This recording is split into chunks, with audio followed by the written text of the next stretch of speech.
Hello, this is your girl Angelic Karma, aka Kamisha Mimi Renee. If this is your first time tuning into my YouTube channel, I would like to say welcome. Thank you so much for tuning in.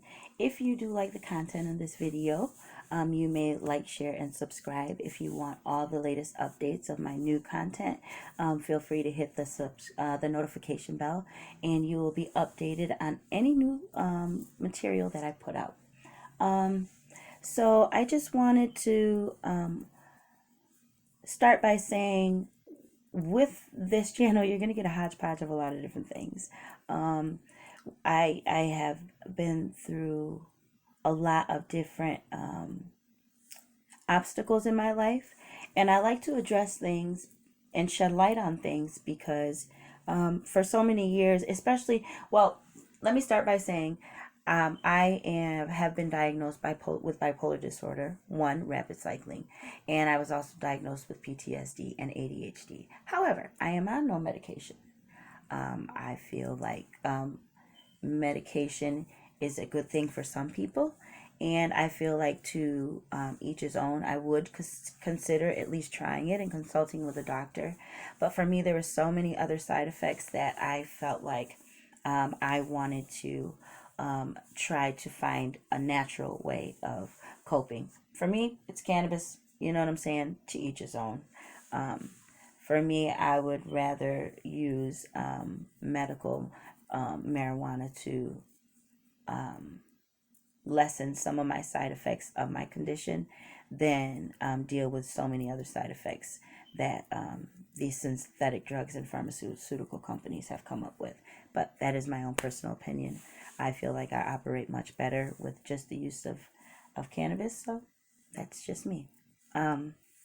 Where I live, it is legal. So I'm good. But so I wanted to talk about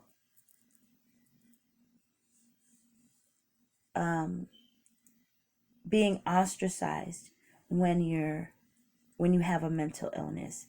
You know, sometimes people don't understand the true depth of depression that people go into when, especially because of their condition. Especially if you're bipolar 2. I know bipolar 2 is more on the low end of bipolar. And for those of you that don't know what bipolar is, it's a mood disorder. And you fluctuate between a manic state, which is extreme highs where you feel elated, you almost feel invincible, you do things that are irrational, sometimes you have delusions or hallucinations even sometimes, and then you slope down into a depression, but you're more on the hyper end of things, you know what I mean, which is me. I'm bipolar 1. But bipolar 2 is where they're more on the low end of things, and they tend to stay more in a depressive state where, it's hard to get out of bed. Showering is hard. It's like your body has weights on it.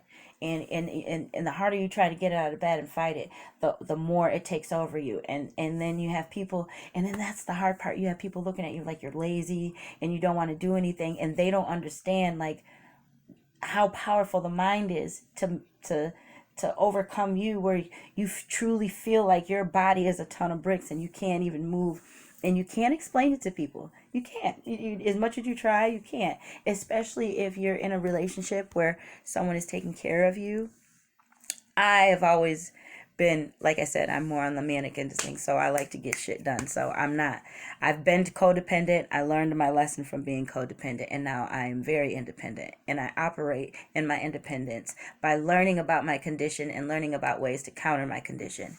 And so when I talk to people, about mental illness, it's interesting to see their point of view or the way they treat you or the way that they look at you change, because I truly really feel it's just fear and ignorance, and no one is informed, especially in the African American community. This is my biggest thing. In the African American community, we don't talk about mental illness. I struggled with mental illness all through my life. I was first diagnosed ADHD in school, and the counselors, they gave me tests and everything, told my mom I needed to get on medication, but in our community, we don't talk about that type of stuff.